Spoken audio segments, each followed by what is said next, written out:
Хотел бы выразить такую искреннюю благодарность за гостеприимство, которое оказано, и поделиться с вами такими впечатлениями.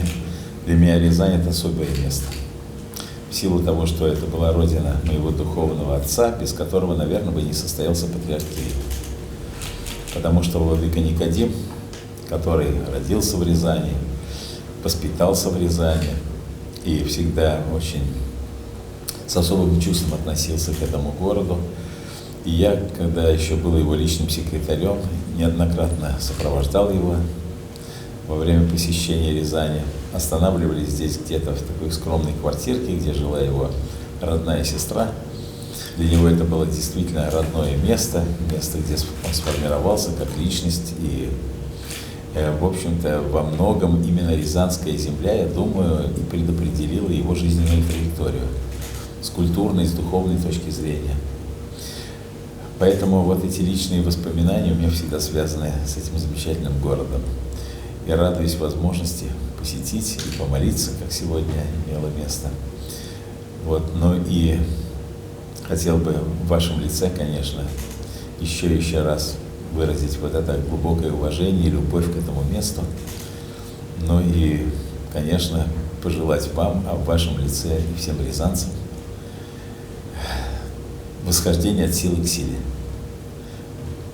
Восхождение, динамика развития – это то, что сейчас очень важно, положительная динамика развития, то, что важно для всей нашей страны, для нашего народа. А такие исторические центры, глубинные Руси, как Рязань, они всегда играли, играют и будут играть особое духовное и культурное значение для нашего народа, для нашей страны. Спасибо большое. Рязань действительно особый регион, земля древняя, земля исконная. И еще раз ваш визит для нас – это очень важное, знаковое событие. Прекрасно знаем, какая сейчас на ваших плечах лежит ответственность. В это время, в непростое время, когда идет борьба с неофашизмом, мы прекрасно понимаем, что борьба идет не только на полях боевых действий, она идет в умах, в душах людей. И видим, насколько сейчас сплотилась вся страна, насколько сплотилась вся Рязанская область. Это просто совершенно невероятно, как все люди понимают, разделяют, видят и поддерживают те цели, которые сейчас перед нами стоят. И здесь очень важна роль церкви. Мы видим действительно, насколько церковь сейчас все больше оказывает положительное влияние. Мы здесь с владыкой Марком всегда работаем совместно, работаем в команде и в целом работаем над тем, чтобы восстанавливать церкви, храмы, строились новые храмы. Здесь тоже вам огромная благодарность за то, что сегодня этот замечательный новый храм посетили, осветили. Для людей это очень и очень важно. И сейчас важно, чтобы и дальше в таком же духе продолжалась эта работа.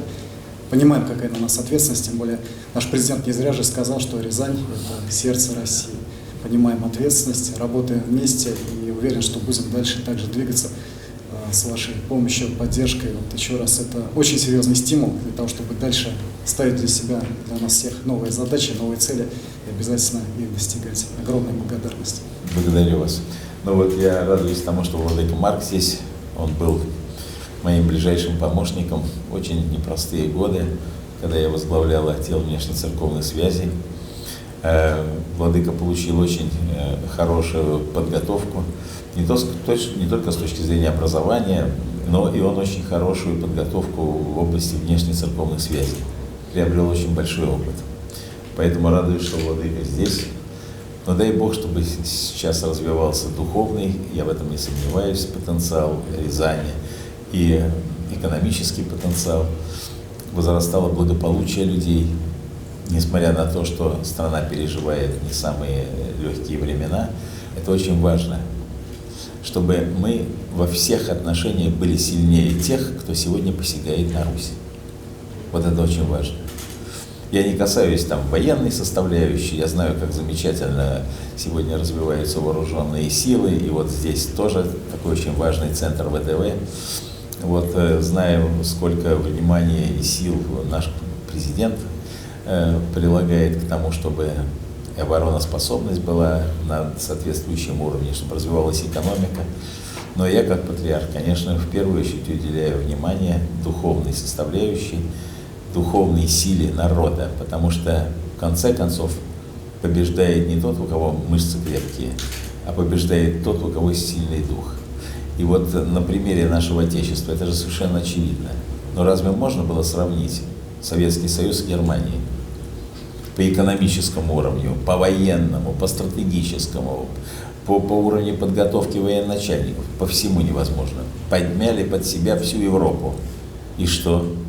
И ничего не получилось. Россию не взяли. Вот. А за счет чего? За счет силы духа нашего, за счет сплоченности, за счет невероятно высокого уровня патриотизма нашего народа. Но вот так было в самые тяжелые времена, но так и сейчас должно быть, когда, как мы в молитве читаем, многие ополчившиеся на нас. А почему ополчившиеся? А потому что мы альтернатива цивилизационного развития, ни много ни мало. Мы другие, мы показываем миру другие векторы развития общества и государства. Они отвергают веру, а мы возрастаем в вере. Они допускают всякого рода безобразия, которые Библией осуждены, которые считаются не просто позорными, а глубоко греховными. Они вводят грех в норму, а мы говорим, нет, грех не может быть нормой, потому что грех там, где грех, там смерть, по Слову Божию. И поэтому мы не только такая вот в экономическом, военном смысле слова альтернатива, мы в духовном, нравственном смысле слова альтернатива развитию современной цивилизации. И вот, как я понимаю, очень многие люди и страны сегодня обращают свои взоры к России. Многие еще побаиваются вслух все говорить, потому что слишком сильное влияние тех, кто не желает процветания России. Но, тем не менее, несомненно возрастает роль, авторитет нашего Отечества. И, конечно, здесь очень большую роль играет личность нашего президента, но и еще, что очень важно, то, что называется мобилизация всего нашего народа.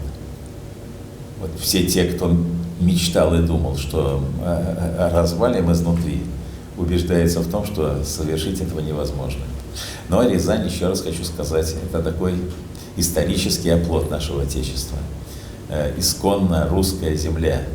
Я хотел бы вот еще раз в вашем лице передать приветствие, благословение всему народу рязанскому, и процветание Рязанской области. Спасибо большое. Рязань соответствует всем современным задачам, требованиям. Во-первых, экономика. Растет промышленность, растет сельское хозяйство. Десятки новых заводов, предприятий строятся, десятки. 2 года подряд рекордный урожай за всю историю по сельскому хозяйству. И видим, что дальше на многие годы вперед расписан вот этот вектор развития. Воинская составляющая, тоже вы уже сказали, земля воинская, как олицетворение наше училище ВДВ. Не зря говорят, что Рязань — это столица ВДВ. И здесь все пронизано вот этим духом. И, наконец, составляющая и идеологическая, и духовная. Действительно, строятся церкви, восстанавливаются церкви. Мы видим, что больше людей сюда приходят. И вот все вместе это дает такой результат. Я уверен, что мы исполним все стратегические задачи, которые поставил наш президент. Задачи непростые, амбициозные, но мы четко понимаем, как достигать, как все эти результаты обеспечить. И с Божьей помощью, с вашим благословением точно все добьемся. Спасибо еще раз вам огромное. Благодарю вас сердечно. И вот пусть благословение Божие с вами присутствует. Вы возглавляете регион, вы лидер, на вас, конечно, смотрят, от ваших решений многое зависит, но и через вас вот благословение и всему народу рязанскому, чтобы Господь укреплял, помогал, ограждал от всяких ошибок, потому что ошибки в наше время иногда дорогого стоят, и чтобы действительно развитие Рязани, и духовное, и материальное, культурное, шло таким образом, чтобы древняя Рязань показала свой духовный и культурный лик, а также и экономическую силу. Вот многим и многим, кто, может быть, сегодня нуждается в том, чтобы иметь добрые примеры. Спасибо. Еще раз большое. желаю вам помощи Божией и в вашем лице благословения всей Рязанской земли. Спасибо.